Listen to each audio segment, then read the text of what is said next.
Picture this. You're 5 years old, standing perfectly still in an echoing palace chamber while the court's greatest painter captures your likeness for eternity. Golden hair curled into delicate ringlets, your dress stiff with layers of silk and lace, your body weighed down by an identity too heavy for a child. Diego Velázquez finishes the final stroke of Los Meneses, and you, Margarita Teresa of Spain, stare straight into the eyes of history. Everyone sees a luminous child in that painting. No one sees what you've already inherited, a sentence written in blood. Your father is your mother's uncle. Your future husband is your mother's brother. You are the daughter of incest, destined to become a wife to incest. Not out of love, but out of policy. You were born into the House of Habsburg, a dynasty obsessed with keeping its power so pure, it was willing to poison its own blood.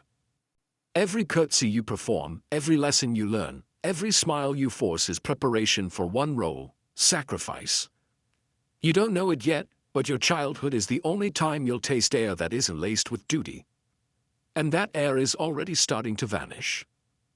You grow up in rooms so lavish they feel more like tombs.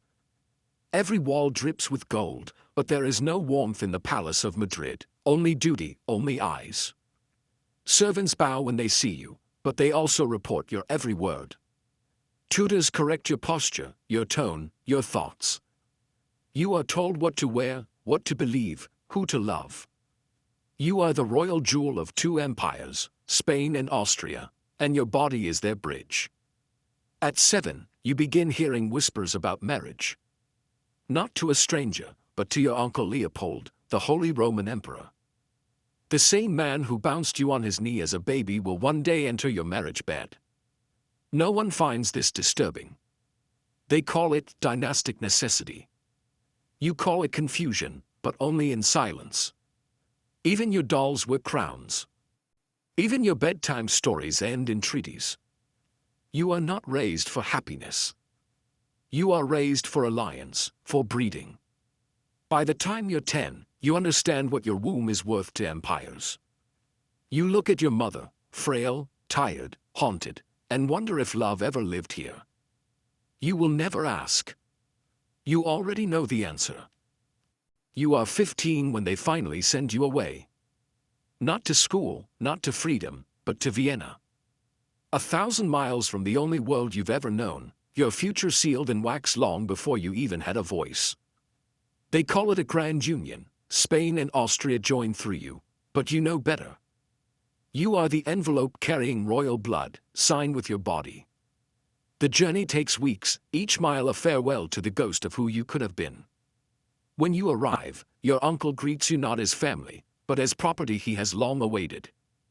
You call him Majesty, but you remember the way he once tickled your chin when you still played with toy horses.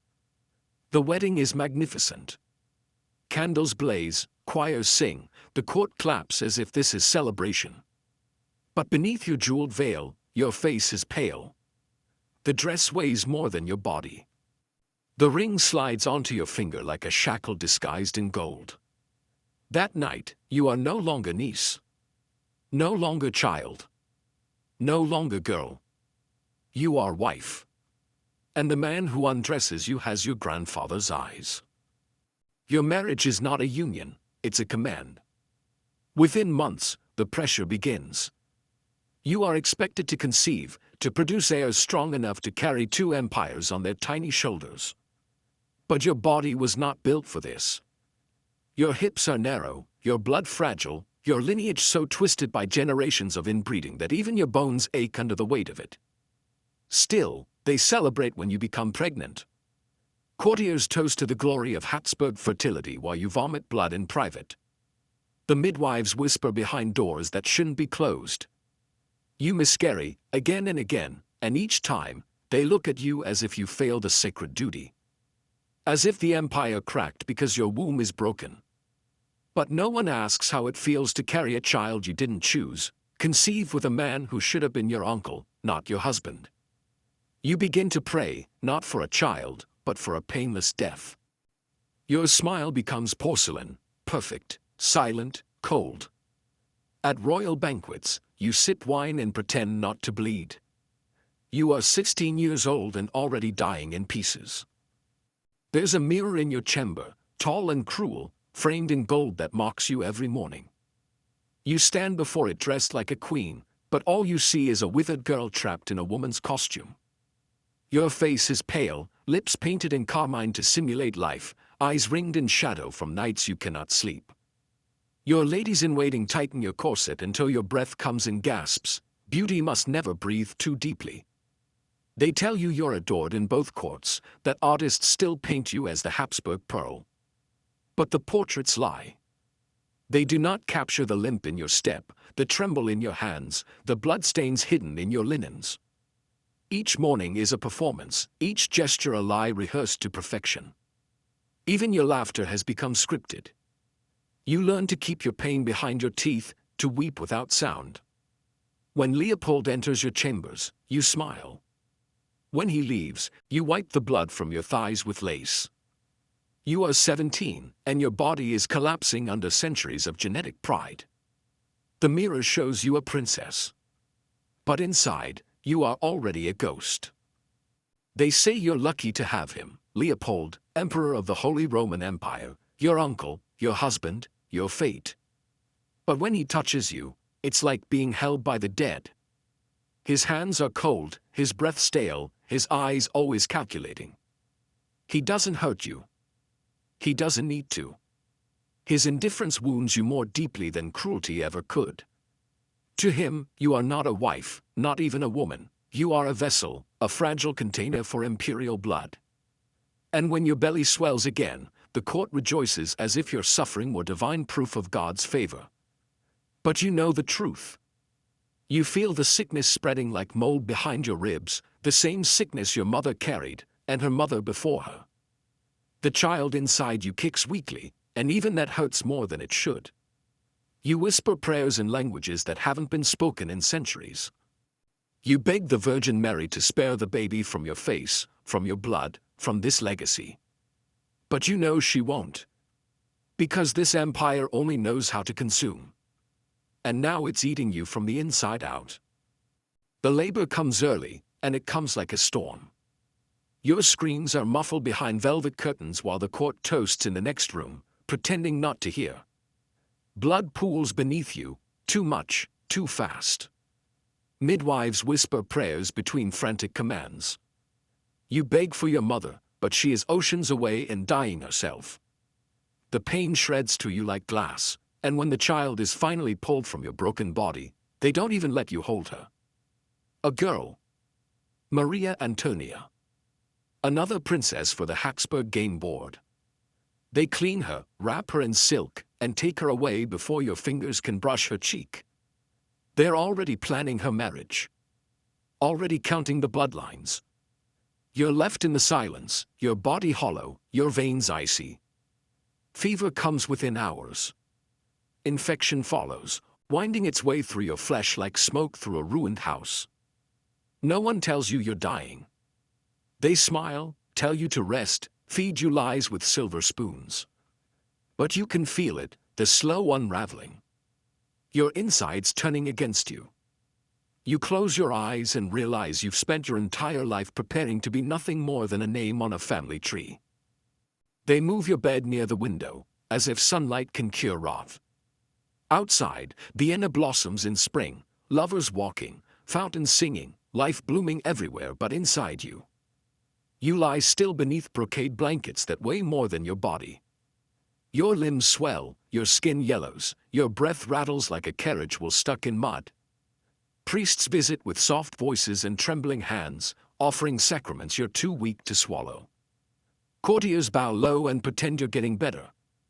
Even Leopold kisses your forehead now, but his lips feel like ice, and his eyes avoid yours. You know why. You are no longer useful. The womb is empty, the beauty faded, the blood tainted. Whispers pass through corridors like smoke. She was never strong, it's the Spanish sickness, the price of too much royal blood. No one says your name anymore. Only the Empress. The girl. The dying one. Your body, once painted in oil and immortalized in galleries, now festers with unseen illness. your ribs pressed through skin like fingers trying to escape. And as your vision fades, you wonder, was there ever a moment, even one, when you were loved not for your blood, but simply for being you? The court prepares for your funeral while you still breathe. Seamstresses sew your burial gown in a quiet corner of the palace, white silk threaded with black lace, because death must also be dignified. They measure your coffin before your pulse has stilled. The marble tomb is carved with cherubs and crowns, symbols of purity and empire, masking the truth of a body broken by both. Leopold doesn't visit anymore. He's already consulting with advisors about a new alliance, a new wife, another niece to keep the bloodline pure. The child you died to deliver will be married off before her breasts grow. You are fading, and the world moves on as if you never screamed, never bled, never loved. The palace grows quiet around you, not out of reverence, but boredom. Your maids speak less. The doctor checks your pulse as if hoping it will stop. You hear the bells ring one morning and realize they're not for prayer, they're rehearsal. The kingdom is practicing your exit. And in that moment, you understand what it means to die long before the heart stops, when your name becomes a burden, and your breath a formality. When the final breath leaves your lungs, no one hears it. The room is silent, not out of mourning, but because the court has already moved on. They carry your body down the marble halls you once skipped through as a child, wrapped now in royal silk like a broken relic. Outside, the crowds gather not in grief, but in curiosity. The empress is dead. The Spanish doll has cracked. They say it was her blood, her womb, her fate. But no one says your name with tenderness. They bury you in the imperial crypt beneath layers of stone and titles. Margarita Teresa, Holy Roman Empress, Archduchess of Austria, Infanta of Spain. But beneath all that, there is only a girl who wanted to breathe freely, to laugh without permission, to live without her body being a treaty.